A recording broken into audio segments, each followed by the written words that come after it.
اور جو شخص آخرت کا خواستگار ہو اور اس میں اتنی کوشش کرے جتنی اسے لائق ہے اور وہ مومن بھی ہو، تو ایسے ہی لوگوں کی کوشش ٹھکانے لگتی ہے۔ ہم ان کو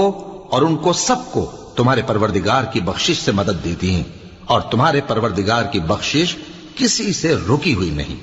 دیکھو ہم نے کس طرح بعض کو بعض پر فضیلت بخشی ہے، اور آخرت درجوں میں دنیا سے بہت برتر اور برتری میں کہیں بڑھ کر ہے، اور اللہ کے ساتھ کوئی اور معبود نہ بنانا کہ ملامتیں سن کر اور بے کس ہو کر بیٹھے رہ جاؤ گے۔ اور تمہارے پروردگار نے ارشاد فرمایا ہے کہ اس کے سوا کسی کی عبادت نہ کرو، اور ماں باپ کے ساتھ بھلائی کرتے رہو۔ اگر ان میں سے ایک یا دونوں تمہارے سامنے بڑھاپے کو پہنچ جائیں تو ان کو اف تک نہ کہنا، اور نہ انہیں جھڑکنا، اور ان سے بات ادب کے ساتھ کرنا، اور عجز و نیاز سے ان کے آگے جھکے رہو، اور ان کے حق میں دعا کرو